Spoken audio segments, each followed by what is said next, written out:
This is the Digital Shelf Insider podcast of MetricsCart.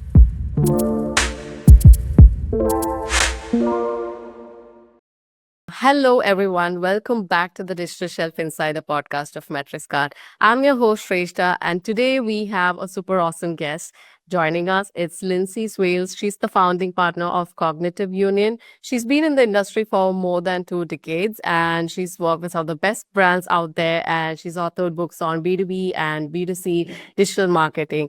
Lynsey, warm welcome to you to the show, and very thrilled to have you. Could you take us through all that you've been up to and your career journey, everything? We'd love to know. Hi, it's great to be here. Thank you so much, Shreshta. So what have I been doing the last 20 years? Well, I've been doing a lot. In essence, I always say to people, you could take me to a pub quiz. I'd answer some really random questions because I have run and set up an international agency, which I sold to my amazing team 2 years ago. But alongside that, I got headhunted by Google 7 years ago and trained their largest clients. Got headhunted by Amazon last year and worked with their sustainability accelerators. But I also work directly with brands through Cognitive Union, our upskilling organization. And we work with brands like, L'Oreal, Google, Shiseido, Colgate-Palmolive, you name it. We've worked with some of the biggest brands in the world, but I also love working with some of the smallest brands in the world as well, because at the end of the day, consumers and customers, whether you're working in B2B or B2C, want an organization to help them, whether it is in the B2B space or the B2C space. So ultimately, I'm very customer consumer centric, as hopefully you'll hear today. I'm really excited to share some of my hints and tips and experience along the journey. But if anybody wants to read my books, I have written 2 books as well, if they want to read a book as such as well. Awesome. That's so inspiring, Lynsey. So to begin with, let me ask you about the fact that in physical retail, there's a long-standing history of how shopper marketing gets executed quite successfully. So when we translate that to the online space, how effective have brands been in their strategies? That's a great question. And the first point I always share with organizations before I answer your question is online, offline. Consumers don't really make that difference. It's only brands and organizations that tend to differentiate between online and offline. And the reason I feel they do that is because they want to hang their hat on something or call a department something that differentiates. But it's a bit like if we chat to somebody. So my husband will often come home at the end of the day and say, oh, I spoke to Angie today. And actually, if you said to him, did you speak to her? He'll go, no, it was a WhatsApp call. It was a WhatsApp message. So how consumers perceive things and how brands perceive things is very differently. So I think as an organization, and I know we'll talk more about this today, we really have to really focus on the consumer or the customer, not online, offline. But when it comes to answering your question, shopper marketing in physical stores has very much relied heavily on visual merchandising, impulse triggers, and in the moment decision making a lot of the time. Online, the challenge is replicating that sense of discovery and urgency without overwhelming the shopper. We get bombarded with emails, social media ads, like we're getting bombarded with stuff all of the time, and I find it quite overwhelming. Some brands are adapting to that well, using tactics like personalized recommendations, limited time offers, social proof, but many are still struggling to create the same emotional connection and intimacy that physical retail offers. And the key to understanding the different mindsets of online shoppers, where they're browsing, searching, and intent, which is really important. I'll talk more about that today, or looking for inspiration and tailoring that experience accordingly. So I think the crux of it is not differentiating the two, but thinking about the real things that consumers or customers, and I say consumers for the B2C world and customers for the B2B world, is really thinking about that intent side of things and really focusing on how we can create that essence of in the right intent, and also if they're proactively looking or being reactive as such. So proactive means that they're they have some sort of trigger, and I've got an example I'll share with that later in terms of a trigger for something, to look for something, even though they might not have no intent, or they're they're a target audience, but they're not looking for something. So how can you target them and make it relevant to them without just trying to hit them with an offer? Because probably, like me, you probably get hit with offers in ads via email, via social media ads all the time, is my guess. Interesting. So you mentioned about how the terms consumer and customer can't be used interchangeably for B2B and B2C. Why is that so? That's a great question. It's more for terminology for brands. I've worked with brands that don't use the word customer, and more in that in B2C space. Sometimes brands call it a consumer.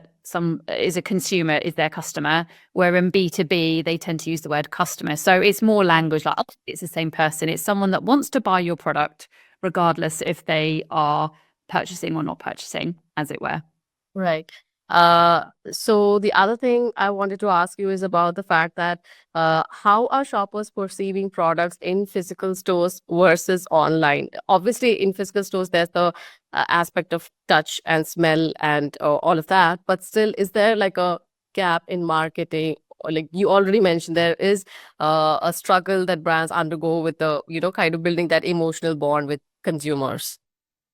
Yeah. I'm going to let you into a just little secret, Shreshta. I hate shopping online. I've worked in digital marketing for 20 years, and I don't, it's a secret, but I talk about it quite a lot in these sorts of situations. I guess I'm on the other side. I shop just online. Yeah. I mean, obviously COVID forced that, but I hate shopping online. And the main reason being is because brands don't make it easy for me as a consumer. I'm a big consumer of touch and feel. So I want to touch it and feel it. And obviously, when you're in store, you can touch, feel, and compare products in real time, creating that richer sensory experience that builds trust and confidence. And online brands have to work so much harder to bridge that gap through quality visuals, through video demonstrations, and user-generated content.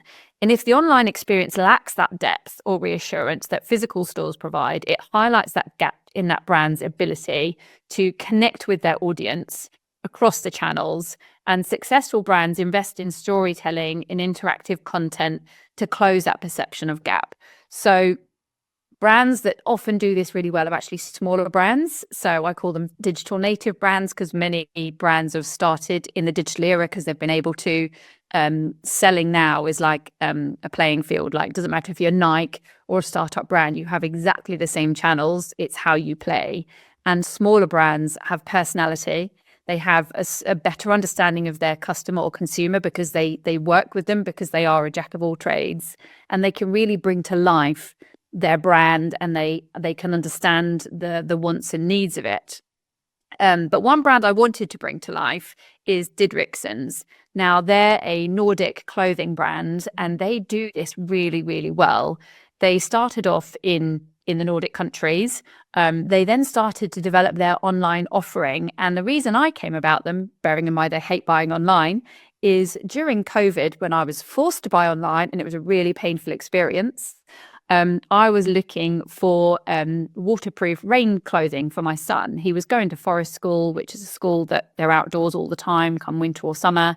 And so he needed really durable, hard-wearing waterproof gear. Well, if you're looking for waterproof, rainproof gear online, how can you tell that? Like, from a picture, you can't, and from technical words, you can't. As a mother, I want to really recreate that, touch it and feel it. Yeah. Now, if you go to Didrikson's website and you have a look at their outdoor clothing, the kids walk along so you can see it, but they also know that as a parent, we want to know how waterproof it is and how warm it is. And they do this really well in their PDP page, their product landing page. So they really helped me to think, this is the product. Like, they had a range of products of various durability, and like, this one's really very durable, really hard wearing, and they did social proof for that as well. And of course, I purchased the product. Where if I'd just done a Google search or an Amazon search, no brands really gave me those answers. Now, obviously, that's one tiny example. If parents are just looking for like quick, cheap, waterproof gear, then there's plenty of them out there. It was also the visual storytelling of it that played into you buying it. It did. So I looked at the videos to actually see how it wore on the children. I then thought, well, how durable is this? So those answers were given to me. I'm a parent that, kids are expensive. I want to buy something that's going to last. And so they'd really also thought about the consumer from a sense of wear. So with their products, they really highlight that, your kids grow and they have little tacks that you can undo, and then the arms and the legs get longer. So they were really storytelling how your child can have fun outdoors, because if you're looking at these products, you're probably outdoor folk as well, like I am. So they really understood me as a consumer, and there was no real sale on there. They were just answering my questions. So that links me back to the intent side of things, Shreshta, where some people have lots of intent, and so it is about getting them over the line in an online discovery. And then some people have very little intent, but it's about answering questions and taking them on that story. So when they are ready to purchase, they're already bought into that product or service that you're offering. That's a lot to unpack, yet there's a lot of very insightful. So we spoke about intent, and the other thing I wanted to ask you about is shopper missions. Suppose, say, there's a vitamin and supplement brand, and there are three sets of consumers, say a 25-year-old who's coming in because he or she is trying to adapt to a healthier lifestyle, while there's a 40-year-old who's checking it out because they want to switch from the product that they're already using. And then there's a 60-year-old, they just want to look for a particular intent, like you pointed out, a particular feature within that brand. So how can a brand cater to all of these audience at the same time? Another great question. That's great. It's for a Monday morning. I know Jennifer Alexander, who's been on one of your previous parts, is very into personalization and choice. So if people haven't listened to that, or are definitely going to listen to that one, because she shared some great tips. Yeah. But just to add my view further on this, it is getting better. Obviously, in the age of online, I can target people based on demographics, but we've been doing that since day dot. In buying generally, magazines used to be, the demographic of this is 25 to 35, So organizations are getting better, but they are still far, in my opinion, far too targeted based on demographic data. So age, gender, where they live. I'm a 44-year-old, 45 at the end of the month, love triathlons, outdoors, love the peace and quiet. But there might be another 44-year-old that wants and needs and interests are very different to mine, doesn't like fitness, interested in other things, very driven on, a certain career ladder or something. So it's really important that if they are thinking about one product they're selling to different people, there's a framework that I use, and people will be welcome to have it. So if they drop me a message on LinkedIn, I'm more than happy to share it. And it's really focused on the consumer-centric framework, and it's an area that they walk through. So they do obviously start with their age. So be it 25, they'd create 25-year-old, 40-year-old, 60-year-old. Yeah. But they think about the wants and needs of that person in their everyday life, because when they create that, they're really understanding the person and creating a picture of that person rather than just an average person. And it does mean that they're niching down a little bit more, but it really helps them to think about who that person is, what intent, based on the different stages of intent, what that person might be looking for. So the 25-year-old, as you've said, might respond well to content around performance, energy, lifestyle benefits, often driven by influencers, social proof, where a 60-year-old might be focused on health maintenance and trust in a brand with a preference for more detailed product information and clinical validation. Yeah. So tailoring marketing based on those distinct missions requires an in-depth understanding of that customer journey. So their wants, their needs, their interests. So as an example, I've already declared I'm 40-something. I take supplements. I take about 9 or 10 a day, but I'm always thinking, God, if there was just one tablet that did all of that for me to save me taking 10 tablets a day, Right. love it. It gets so easy. Yeah. So if that vitamin company was thinking about me and thinking, well, someone who's really active, they probably already take a lot of supplements. What is her challenge? Is taking all these supplements in her busy day. Give me something that's quick. Right. Oh yeah, there's brands doing it, but there's still very one size fits all. But I also understand if they've got lots of SKUs or products, you can't do all of them. So it's thinking about, generally most organizations, they make most of their money from 20% of their products. So it's thinking about those 20% of their products. Do you have a consumer customer journey that really thinks about who that consumer is, what their interests are, what their challenges are, what a typical day looks like for them, thinking about it from their perspective, not the brand's perspective, and then thinking about the customer framework. So awareness, consideration, purchase, loyalty, all of those within that to really think about that person and take them on a journey. Right. So customer centricity is often tied to achieving omnichannel or unified growth as well. So what type of data are brands looking at, and what sort of tech are they using to sort of bring in that customer centricity element? Yeah. Data, like it was talked about a lot last year, alongside AI, which we're not talking about today so much. And it is the bane of organizations' lives. So for many brands that I work with or speak to, they either have a lot of data and they're not bringing it together, or they don't have data because they either work with retailers that don't share that data in some regions, subject to where they are in the world, or they have to buy it, or they're not collecting the right data. So brands are focusing on a mix of behavioral data, so how customers shop, transactional data, which is what they buy, and engagement data, how they interact with content and offers. And the key areas I would focus on include customer lifetime value, purchase frequency, and recency, cross-channel attribution, because as I touched on earlier, obviously the customers, it's very fragmented now in terms of how customers and consumers purchase. Like sometimes I will go into store and buy something. Sometimes I will go online. Sometimes we want something really quickly, I will buy it via Amazon because we all do that from time to time. Yeah. It's really thinking about that cross-channel attribution and also sentiment analysis from reviews and social media. I was about to ask you that. Yeah, ultimately brands that prioritize a blend of that qualitative insights and quantitative data are better positioned to deliver a seamless omnichannel experience. And we can't forget loyalty.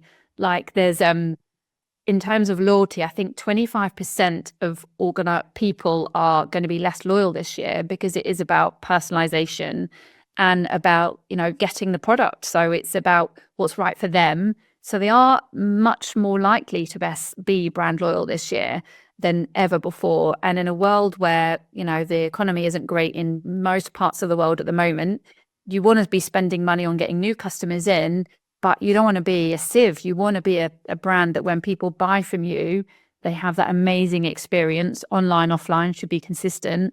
And all those data points are building towards customer loyalty, whether that be through, loyalty offers or feeling valued or subscriptions, etc. So it was definitely going to come back to loyalty later in a sense of the importance of that. But all of that, Shreshta, really thinks about actually back to the customer journey. So awareness, consideration, purchase, loyalty, and the data points, and working as one team as well in all of those data points. Right. So we spoke about how brands are managing data. Coming to the internal teams of brands, how are they trying to break the data silos and kind of create a cross collaboration? Goodness, that's something that comes up very often. Yeah, it's very challenging. Still brands struggle with it. Yeah. I do a bit of digital transformation, upskilling through the brands that I've mentioned and lots of other brands as well, and consultancy at Cognitive Union. And one of the biggest challenges we consistently hear, and we saw it again at the end of last year when we spoke to a number of brands, is critical thinking, entrepreneurial thinking, and teams working as one. So it isn't the biggest challenge for organizations. It isn't collecting that data. It's ensuring that the insights are accessible and actionable across the teams. So large organizations need cross-functional alignment, which I've got a tip which I'll share, but often through a shared customer data platforms, that one view or centralized analysis hub. Mid-sized and small organizations can benefit really quickly, where larger organizations are still saying, like, how can we bring all this data together? And how can we get our teams to work together as well to create that open communication where marketing, sales, customer service, R&D, brand and performance are all working collaboratively closely. But regardless of the size, the key is breaking down those barriers between departments and adopting a shared goal of enhancing that customer experience, because each signal each department measures is towards the same goal. So while we always have this friction, it's almost like, I mean, I don't think any of it's personal per se, but I think, departments are very like, this is what we've got to do, this is my objective. But I worked with an organization last year, and I'm doing another digital transformation project for them this year because it worked so well. They're investing in training, which organizations are still desperate to do, but they're having to be lean and they don't have the time.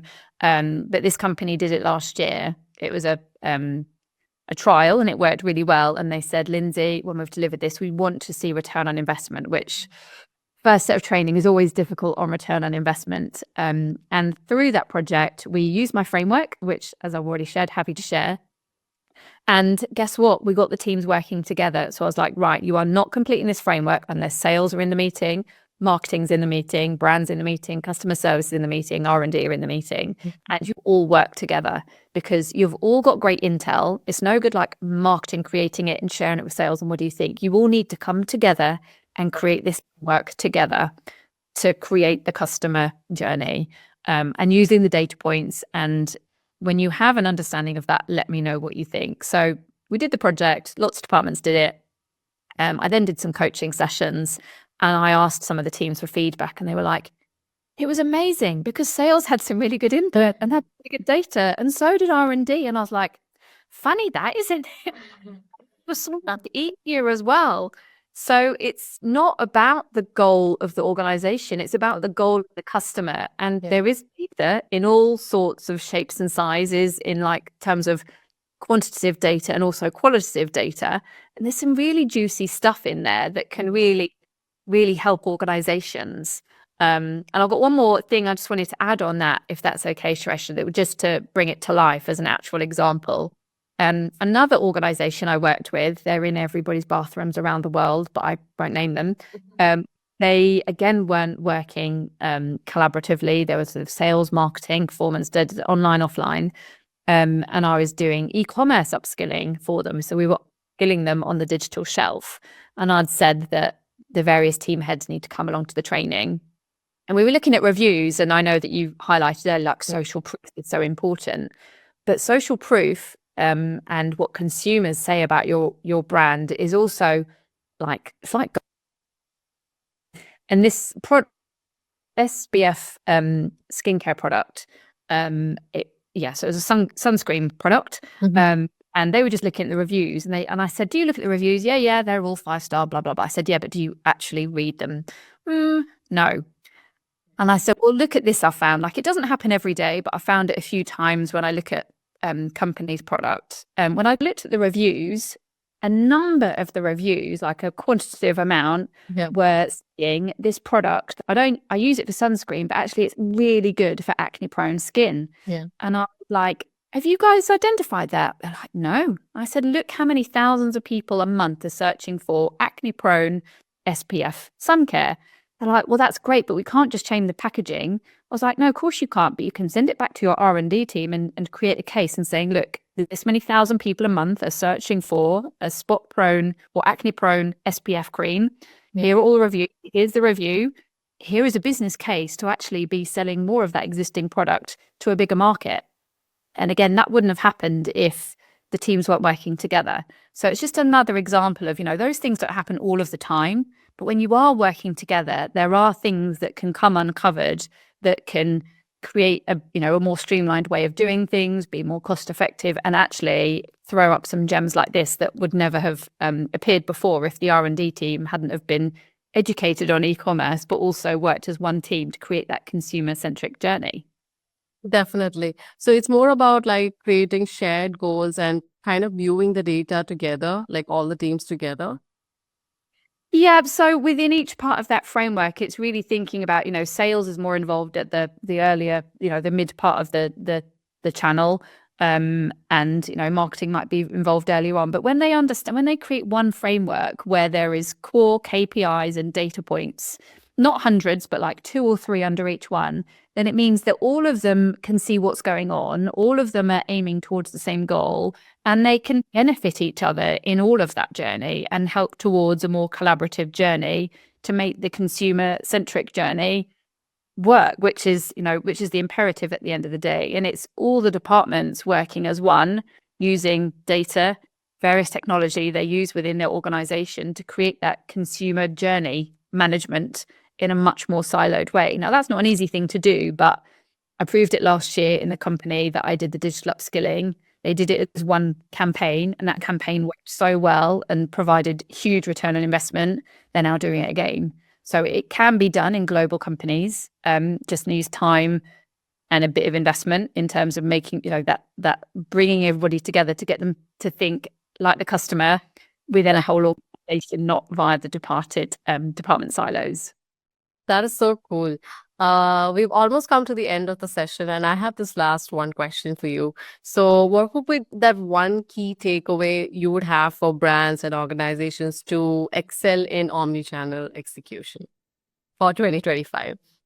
The most important takeaway is consistency in that experience, whether it's a customer browsing online, engaging in social media, walking into the store. We all have that brand or two where you think, goodness, so whether I'm shopping online, offline, social media, they feel the same brand values, they feel the same brand experience, the messaging, the ease of interaction. The brands that align their teams around clear customer journey and prioritize that seamless transition between channels are the ones that are going to win in that omnichannel space. And also the ones that are working as one team internally, because that consistency experience is linked to that framework that I shared with you. Like, the customer doesn't care if they're buying online or offline. They have wants and needs, and they want that to be delivered. And even if that customer isn't looking for your brand at the time, if that person is your target audience, thinking about how you turn up needs to be consistent in that experience. And that's where the loyalty is going to come. And last year was a struggle for many organizations. There's a lot of big brands out there that have been around for a long time, for hundreds of years, and they are not just battling to be profitable in their own space, but they're battling's maybe a bit of a strong word, competing with the digital native brands that are taking that market share because they really understand their customers. They are giving that customer experience consistently, and they're getting brand loyalty. So the real winners this year are going to be the ones that double down on consistency and experience.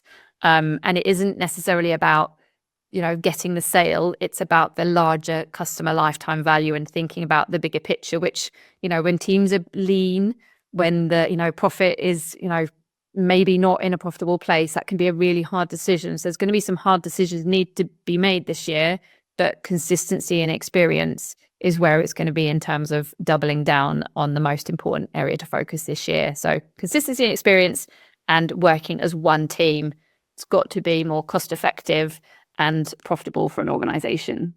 Absolutely. So we had an episode with Chris Perry of First Mover the other week. It's just got to go up. And I asked the same question to him as well. And he said the same thing, that consistency is the word for 2025.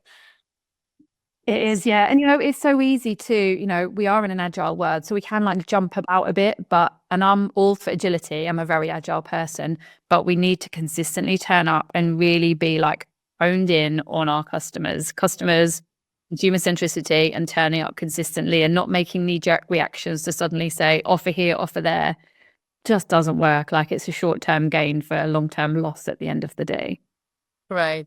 Thank you so much, Lynsey, for this very insight-packed, valuable session with us. If our audience wants to reach out to you, where can they find you? Thank you. It's been really lovely to talk about something I'm so passionate about. So LinkedIn's probably the best place if you have a search on there for Lynsey Sweales. I'm sure you'll put it in the show notes. I'm Yes. always happy to be a sounding board, share frameworks, share what I'm hearing and seeing with other organizations around the world. Thank you. Thank you so much, Lynsey. We've come to the end of the episode. If you loved what you just listened to, don't forget to like, share, and subscribe. We'll be back next Monday with a really awesome guest. Stay tuned until then.